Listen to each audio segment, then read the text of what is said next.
Nggak, ayo belajar bareng ya. Ayo semangat ya. Ayo semangat ya. Saya berharap nanti dari teman-teman ada yang sudah ada sih ya, sudah ada yang di sektor publik ya. Mudah-mudahan nanti. Halo Sobat Literasi, jumpa lagi bersama saya di channel Bocah Beot. Seperti biasa, Bocah Beot selalu hadir untuk menyajikan materi-materi yang menarik. Mau tahu materi apa yang disajikan oleh Bocah Beot kali ini? Penasaran? Penasaran? Tunggu dulu. Sebelum saya menyajikan materi yang menarik ini, sebaiknya sahabat-sahabat yang belum subscribe silakan subscribe dulu. Dan jangan lupa aktifkan lonceng notifikasinya, agar sahabat menjadi orang pertama yang mendapatkan video yang menarik ini. Dan juga sahabat tidak akan ketinggalan video-video menarik lainnya. Oke?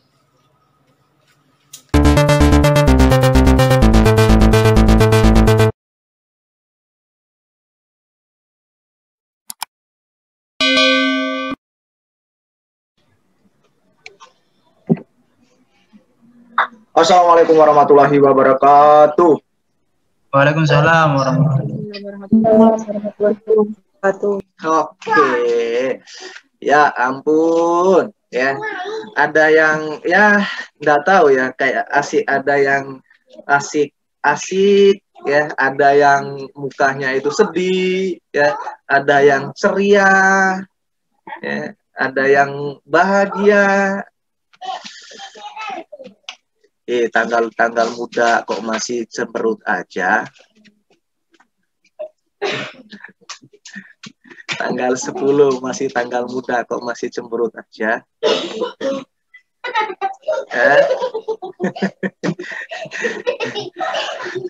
Oke ya. Biar tidak rame, sebentar saya kunci dulu. Dikunci apa enggak ya? Gak usah ya, ya. Yang mau jawab langsung. Pak, biar aktif semua gitu. Ya, nggak usah ya. Yang tanya langsung angkat tangan ya. Biar saya tahu, oh ada ya.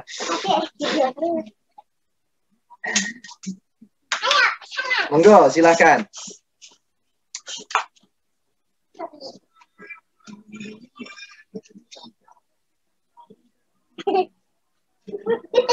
Oke, teman-teman, sebelum kalian tanya ya, sebelum saya nanti masuk langsung ke proses dari jurnal, habis dari jurnal langsung kita buat realisasi anggaran, laporan operasional, ekuitas ya, dan kakak-kakak yang lainnya ya. Maka nanti kita selesaikan dulu ya, selesaikan dulu sampai dengan nanti ada terkait dengan pendapatan diterima di muka tadi ya, ada investasi, ada utang ya. Itu kita pahami dulu secara jurnalnya bagaimana. Ya, nanti setelah itu baru nanti saya kasih langsung soal ya, baru nanti kita langsung masuk kepada bagaimana ya kita membuat laporan realisasi anggaran. Realisasi anggaran itu adalah bersumber dari transaksi mana aja ya, laporan operasional juga sama dari mana aja. Nggak, ayo belajar bareng ya, ayo semangat ya, ayo semangat ya. Saya berharap nanti dari teman-teman ada yang sudah ada sih ya, sudah ada yang di sektor publik ya. Mudah-mudahan nanti ada yang diposisikan di bendara pengeluaran, bendara penerimaan, ataupun langsung di bagian pembukuan gitu kan ya. Kalau di bagian pembukuan ya maka harus dipahami bukan lagi PSAK ya. Maka harus pahami ya, bukan lagi PSAK secara umum, tapi ya sektor komersil ada PSAK-nya yang terkait dengan PSK 45 ya untuk nirlaba ya, dan juga ada namanya PSAP ya.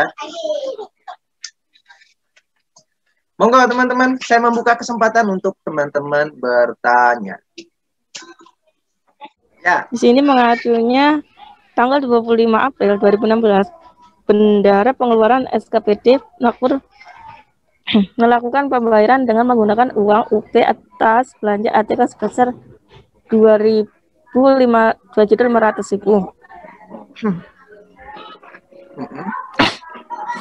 Yang di sini tertera di area finansial anggaran yang pertama finansial terdapat persediaan 2.500.000 dan yang dikredit kas di bendahara.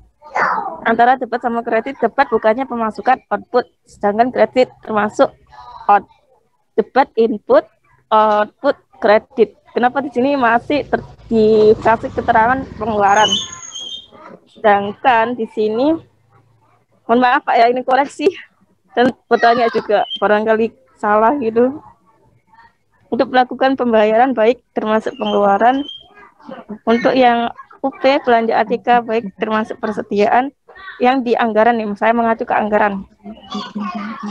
Kenapa di sini terdapat jurnal perubahan sal? Kenapa tidak dimasukkan persediaan di kredit? Baik, terima kasih. Bisa ditanggapi Bapak Petrus. Baik, terima kasih ya. Terima kasih Mbak Melda ya. Oke ya.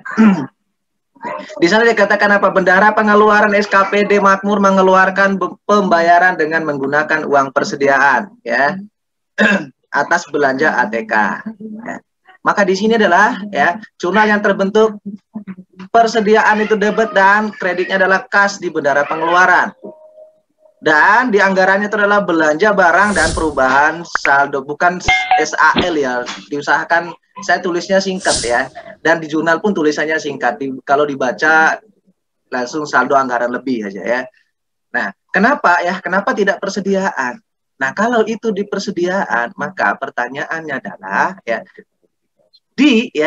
saya tekankan kembali ya, untuk anggaran itu lawannya itu adalah hanya dua. Ya, lawannya cuma satu, yaitu perubahan saldo anggaran lebih. Saldo anggaran lebih itu kalau tidak di debit pasti di kredit. Karena yang berkaitan dengan pengeluaran semua dan penerimaan. Nah, kalau ada penerimaan, maka estimasi perubahan saldo anggaran lebihnya itu dipindah ke debit. Ya, itu kalau penerimaan. Kalau pengeluaran pasti dia di kredit. Nah, yang berubah, yang beda adalah hanya pada posisi lawannya ya. Tergantung transaksinya apa.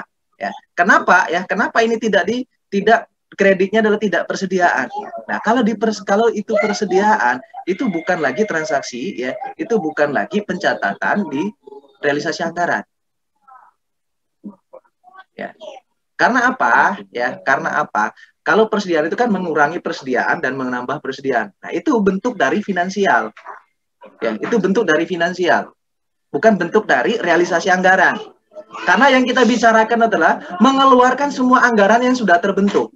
Artinya apa? Di tanggal 15 itu sudah ada anggarannya. Ya. Ada anggaran, memang anggaran uang persediaan. Itu ada anggarannya, maka ya itu sudah dicatat. Maka di anggaran itu jangan lagi pakai persediaan, tapi perubahan. Di awal saya katakan itu adanya perubahan karena belum tahu ya berapa anggaran yang sebenarnya dikeluarkan nantinya. Maka sehingga setiap transaksi itu adalah adanya perubahan atas saldo anggaran lebih. Ya, entah itu dia di debit, kalau di debit maka itu ada penerimaan, kalau di kredit maka ada pengeluaran. Dan begitu terus, ya, gitu terus. Nah, bagaimana di finansial ya? Di finansial itu sudah jelas ya. Kenapa tidak tulis kas aja gitu? Karena itu sudah karena sudah ada bendahara pengeluaran. Kok tidak ditulis kas aja? Ya. Sebetulnya gini teman-teman, ya sebetulnya gini. Di sektor publik ya, sektor publik itu karena ada dua prinsip ya. Ya, yang paling saya tekankan itu adalah ada prinsip terkait dengan akuntabilitas dan transparansi. Nah, sehingga setiap transaksi yang keluar itu, setiap uang yang keluar itu harus dikasih keterangan atau harus ditulis dari mana uang itu berasal, dari mana uang itu bersumber. Misalnya untuk penerimaan pajak, ya, penerimaan pajak, ada pendapatan pajak, dari mana? Itu harus jelas. Misalnya dari hotel A, dari hotel B, itu harus jelas. Ya. Kalau di komersil, kalau komersil itu cukup, kita tidak terlalu pusing dengan dari A, B, dan C. Kita cukup tulis, misalnya ada penjualan, cukup tulis penjualan. Adanya penambahan pendapatan, misalnya ada pendapatan jasa, ada pendapatan pendapatan usaha. Kita tidak mempedulikan dari mana itu sumbernya, ya. Misalnya kita menggarap memberikan jasa kepada B, ya kita tidak perlu tulis ya pendapatan jasa B, tidak perlu kalau komersil, ya. Tidak perlu. Kalau sektor publik ya, kalau sektor publik itu harus jelas ya. Dari mana kamu menerima pendapatan? Oh, retribusi dari mana? Retribusi pasar kah? Retribusi terminal kah? Itu harus jelas ya. Sehingga kenapa tidak hanya ditulis kas ya, kembali lagi kepada prinsip akuntabilitas dan prinsip apa? Transparansi. Ya. Sehingga sebetulnya ya teman-teman mau tulis kas saja juga kalau di posisi finance ya saya masih bisa maklumi lah. Ya, saya bisa maklumi. Ya. Soalnya nanti akan timbul pertanyaan, kamu kas itu kas dari mana? Dari rekening pejabat pengelola kah? Dari bendahara umum kah? Ya, atau dari bendahara pengeluaran? Ya. Kan kalau sektor publik itu khususnya ya di bagian pemerintah itu kan ada bagian finance, ada bendahara umum, ada bendahara pengeluaran, ada bendahara penerimaan. Itu cabangnya itu ada gitu kan ya. Jadi tidak hanya, makanya jelas gitu kan.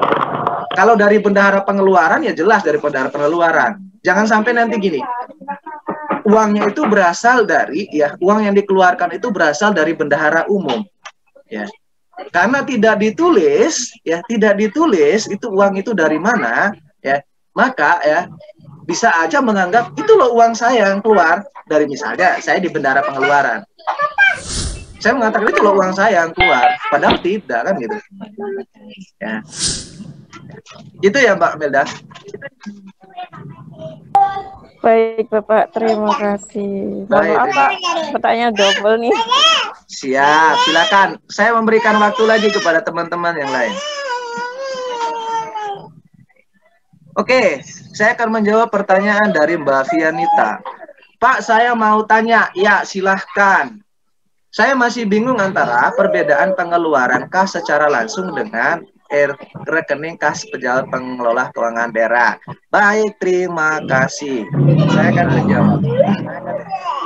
Terkait dengan pertanyaan Mbak Vianita, ya teman-teman, dalam hal kita mencatat, jika transaksinya itulah dikatakan ada dana langsungnya, ada dana langsung atau ditulis di situ adalah ada LS, ya. Kalau ada tulis LS, maka itu artinya dana langsung. Kalau dana langsung itu maka tidak melalui bendahara. Ya, tidak melalui bendahara. Baik itu bendahara penerimaan maupun bendahara pengeluaran. Itu akan langsung bersumber dari rekening umum. Ya. Maka di sini di sana dikatakan apa? Rekening pejabat pengelola. Itu langsung dari rekening pejabat pengelola. Makanya kalau di sektor publik itu kan tadi di transaksi ada transaksi tadi itu di bagian apa itu ya, transaksi nomor 1 ya, itu kan ada terkait dengan menerbitkan surat perintah pembayaran prosesnya ya. Setelah menerbitkan surat perintah pembayaran ya, diterbitlah surat perintah membayar SPM ya. Itu ditujukan kepada siapa? Ditujukan kepada rekening pejabat pengelola untuk dicairkan dananya, ya, dicairkan dananya kepada bendahara. Itu prosesnya seperti itu. Diterbitkan surat perintah pembayaran, terbit surat perintah membayar. Kalau itu semua sudah di ACC, ya, langsung terakhir itu terkait dengan surat perintah pencairan dana. Tuh.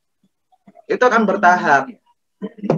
Sehingga ya, kalau masih bingung ya Mbak Vianita, saya katakan kalau dalam transaksinya ada tulis LS ya, itu artinya uang tersebut itu langsung bersumber dari rekening pengelola pejabat keuangan daerah. Maka tidak lagi terkait dengan kas di bendahara pengeluaran, kas di bendahara penerimaan. Itu ya Mbak siapa tadi? Mbak Vianita. Oke, saya kasih kesempatan satu orang lagi. Satu orang lagi.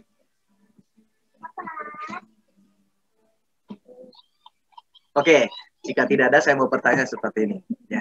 Tadi di transaksi yang saya tunjukkan yang diminta sama Mbak Amelda, ya, itu di transaksi tanggal 15 itu atau transaksi tanggal 16, itu jurnalnya, ya itu jurnalnya hanya di finansial. Kenapa? Ya tidak ada jurnal pada anggaran. Yes. Nggak ada yang tanya itu kan? Kalau teman-teman perhatikan tadi di tanggal 15 atau di jurnal tanggal 16 ya, itu tidak ada jurnal ya pada ya anggaran. Kenapa? Tapi panas. Kenapa? Kenapa tidak ada jurnal di anggaran untuk transaksi yang pertama tadi di tanggal 15? Itu kan tadi di situ bendahara umum menerbitkan SPM, SPP ya, surat perintah pembayaran, uang persediaan bla bla bla bla, ditujukan kepada pejabat pengelola keuangan, bla bla bla bla. Habis itu diterbitlah surat perintah membayar. Habis surat perintah membayar diotorisasi, setelah itu langsung diterbitkan terkait dengan SPD 2D, ya, surat perintah pencairan dana. Nah, itu hanya jurnalnya hanya sebatas di finance. Nah, kenapa di anggaran tidak di jurnal?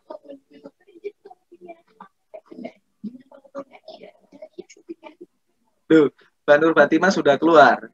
Oke. Karena tidak ada transaksi pengeluaran atau pemasukan kas. Nah, di chat mau gitu kan ya, disuruh jawab langsung nggak mau. Ya. Ini sudah ada yang menjawab. Mbak Fianita dia katakan karena tidak ada transaksi pengeluaran atau pemasukan kas. Ya, terima kasih banyak ya. Di transaksi nomor 1 itu baru adanya itu kayak seperti kemarin surat penetapan pajak ya, surat ketetapan SKP ya, sama hanya seperti itu, masih beri surat perintah, masih diproses, belum adanya penerimaan kas sama sekali.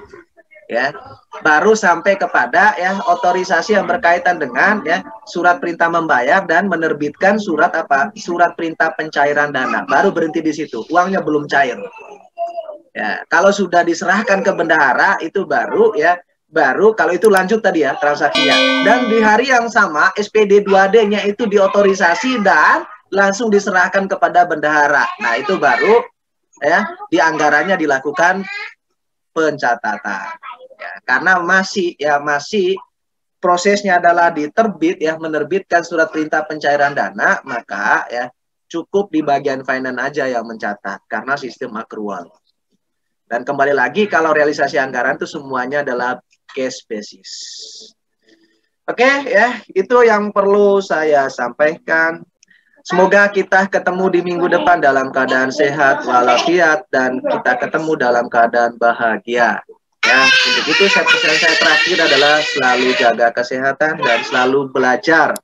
Ya, untuk itu kita akhiri pertemuan hari ini. Kita ketemu di minggu depan. Saya akhiri. Assalamualaikum warahmatullahi wabarakatuh.